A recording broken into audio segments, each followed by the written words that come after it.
नमस्कार। श्री गणेशाय नमः। ओम नमो भगवते वासुदेवाय। महर्षि व्यास की जय हो। माँ भगवती सरस्वती की जय हो। आज श्रीमद् भागवत महापुराण कथा में तृतीय स्कंध से अथ चतुर्विंशो अध्याय का हिंदी में अर्थ सुनाऊंगी। भागवत सुनने से धर्म, अर्थ, काम, मोक्ष चारों पुरुषार्थों की सिद्धि होती है। समस्त सुखों का मूल ईश्वर की प्रीति, भक्ति, ज्ञान, वैराग्य की प्राप्ति होती है। इस अध्याय में श्री कपिल देव जी का जन्म होता है। उनकी 9 बहनों का विवाह होगा और कर्दम ऋषि फिर अब संन्यास ग्रहण करके देशाटन को जाएंगे। आइए सुनिए। श्री मैत्रेय जी कहते हैं, उत्तम गुणों से सुशोभित मनु कुमारी देवहूति ने जब ऐसी वैराग्य युक्त बातें कही, तब कृपालु कर्दम मुनि को भगवान विष्णु के कथन का स्मरण हो आया। उन्होंने उससे कहा, वैराग्य युक्त बातें आप 23वें अध्याय वाले वीडियो में सुन लीजिएगा, ठीक है।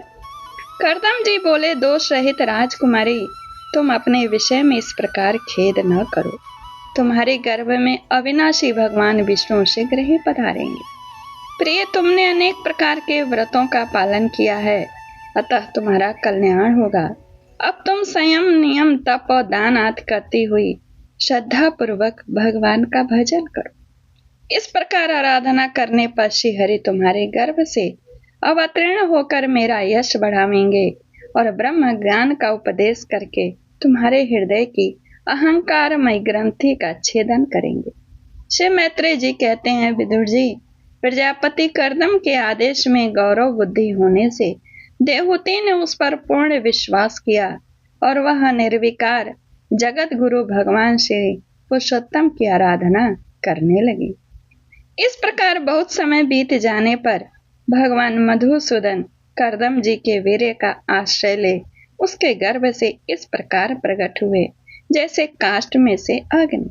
उस समय आकाश में मेघ जल बरसाते हुए गरज गरज कर बाजे बजाने लगे। गंधर्व गण गाने लगे। अप्सराएं आनंदित होकर नाचने लगे। आकाश से देवताओं के बरसाए हुए दिव्य पुष्पों की वर्षा होने लगी। सब दिशाओं में आनंद छा गया। जलाशयों का जल निर्मल हो गया और सभी जीवों के मन प्रसन्न हो गए। इसी समय सरस्वती नदी से घिरे हुए कर्दम जी के उस आश्रम में मरीचि आदि मुनियों के सहित श्री ब्रह्मा जी आए। शत्रुदमन विदुर जी स्वतः सिद्ध ज्ञान से संपन्न अजन्मा ब्रह्मा जी को यह मालूम हो गया था कि साक्षात पर ब्रह्म भगवान विष्णु सांख्य शास्त्र का उपदेश करने के लिए अपने विशुद्ध सत्वमय अंश से अवतीर्ण हुए हैं। अतः भगवान जिस कार्य को करना चाहते थे उसका उन्होंने विशुद्ध चित्त से अनुमोदन एवं आदर किया और अपनी संपूर्ण इंद्रियों से प्रसन्नता प्रकट करते हुए कर्दम जी से इस प्रकार कहा। श्री ब्रह्मा जी ने कहा, प्रिय कर्दम, तुम दूसरों को मान देने वाले हो। तुमने मेरा सम्मान करते हुए जो मेरी आज्ञा का पालन किया है, इससे तुम्हारे द्वारा निष्कपट भाव से मेरा पूजा संपन्न होगा। पुत्रों को अपने पिता की सबसे बड़ी सेवा यही है कि उनकी आज्ञा को जो आज्ञा कह करके उनका आदर पूर्वक उस आदेश का स्वीकार करें जो कि तुमने मेरे आदेश का स्वीकार किया। बेटा, तुम सभ्य हो। तुम्हारी ये सुंदरी कन्याएं अपने वंशों द्वारा इस सृष्टि को अनेक प्रकार से बढ़ावेंगी। अब तुम इन मरीचि आदि मुनिवरों को इनके स्वभाव के रुचि के अनुसार अपनी कन्याएं समर्पित करो और संसार में अपना सुयश फैलाओ। मुनि, मैं जानता हूँ जो संपूर्ण प्राणियों की निधि हैं, उनके अभिष्ट मनोरथ पूर्ण करने वाले हैं। वे आदि पुरुष श्री नारायण ही अपनी योग माया से कपिल के रूप में अवतीर्ण हुए हैं। फिर देवहूति से बोले, राजकुमारी, सुनहरे बाल, कमल जैसे विशाल नेत्र और कमलांकित चरण कमलों वाले शिशु के रूप में कैटभासुर को मारने वाले साक्षात श्री हरि ने ही ज्ञान विज्ञान द्वारा कर्मों की वासनाओं का मूलोच्छेदन करने के लिए तेरे गर्भ में प्रवेश किया है। वे अविद्या जनित मोह की ग्रंथियों को काटकर पृथ्वी में स्वच्छंद विचरेंगे। ये सिद्ध गणों के स्वामी और सांख्याचार्यों के भी माननीय होंगे। लोक में तेरे कीर्ति का विस्तार करेंगे और कपिल के नाम से विख्यात होंगे।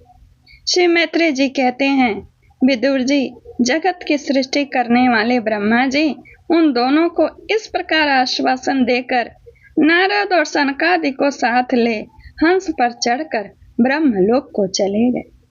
ब्रह्मा जी के चले जाने पर कर्दम जी ने उनकी आज्ञा अनुसार मरीचि आदि प्रजापतियों के साथ अपनी कन्याओं का विधि पूर्वक विवाह कर दिया। उन्होंने अपनी कला नाम की कन्या मरीचि को, अनुसयात्री को और श्रद्धांगिरा को और हवीर भू पुलस्त को समर्पित की। पुलह को उनके अनुरूप गति नाम की कन्या दी। क्रतु के साथ परम साध्विक क्रिया का विवाह किया। भृगु को ख्याति और वशिष्ठ जी को अरुंधति समर्पित की। अथर्व ऋषि को शांति नाम की कन्या दी, जिससे यज्ञ कर्म का विस्तार किया जाता है। कर्दम जी ने उन विवाहित ऋषियों का उनकी पत्नियों सहित खूब सत्कार किया। विदुर जी इस प्रकार विवाह हो जाने पर वे सब ऋषि कर्दम जी की आज्ञा ले अति आनंद पूर्वक अपने अपने आश्रम को चले गए।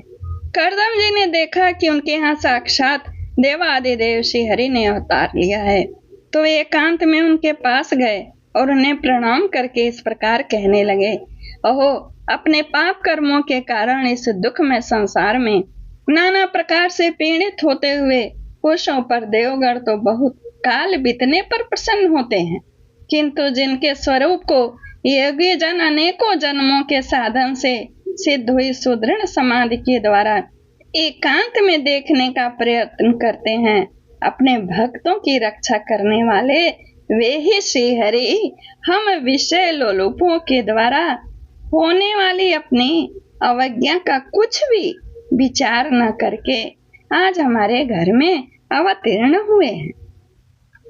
आप वास्तव में अपने भक्तों का मान बढ़ाने वाले हैं। आपने अपने वचनों को सत्य करने और सांख्य योग्य का उपदेश करने के लिए ही तो मेरे घर अवतार लिया है। भगवान, आप प्राकृत रूप से रहित हैं। आपके जो चतुर्भुज आदि अलौकिक रूप हैं, वे ही आपके योग्य हैं, तथा जो मनुष्य सदृश रूप आपके भक्तों को प्रिय लगते हैं, वे भी आपको रुचिकर प्रतीत होते हैं।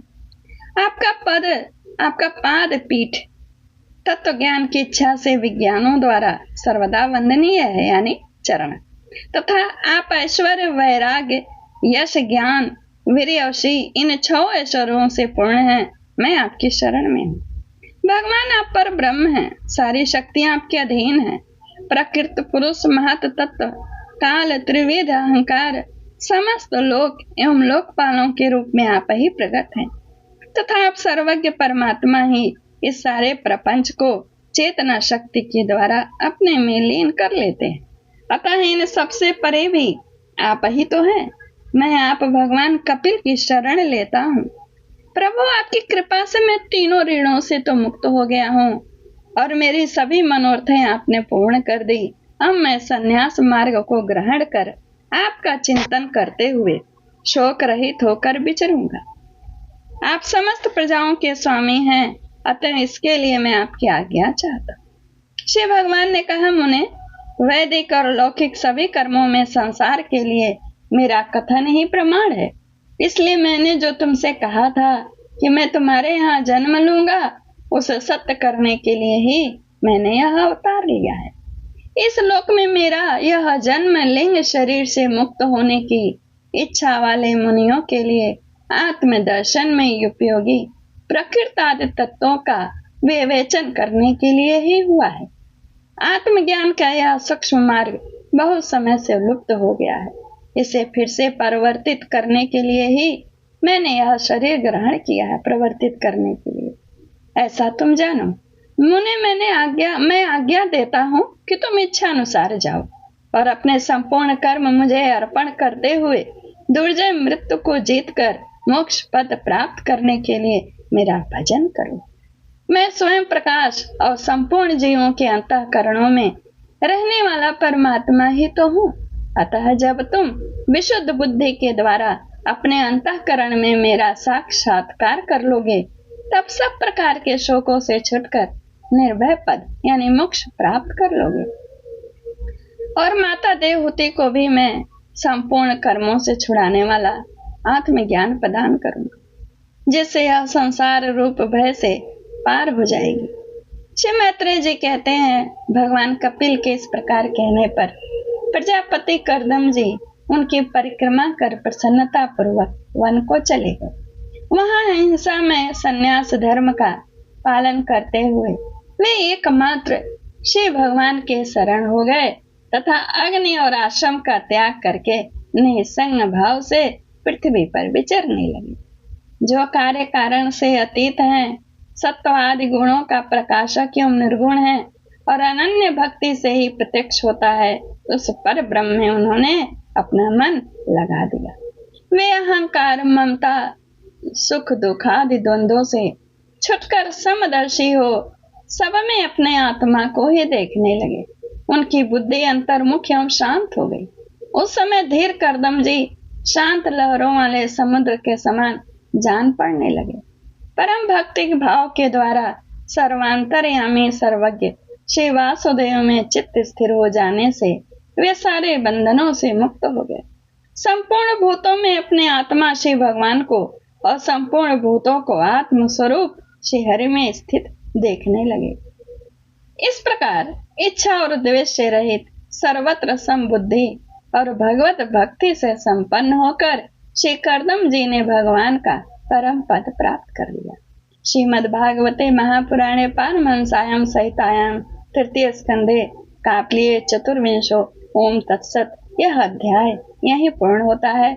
शुरू से आखिरी तक सुना करें और लाइक कमेंट्स शेयर किया करें और चैनल को सब्सक्राइब। और अथ पंचविंशोध्याय में देवहूति का प्रश्न तथा भगवान कपिल द्वारा भक्ति योग की महिमा का वर्णन अगले वीडियो में आप जरूर सुनिएगा। ओम नमो भगवते वासुदेवाय।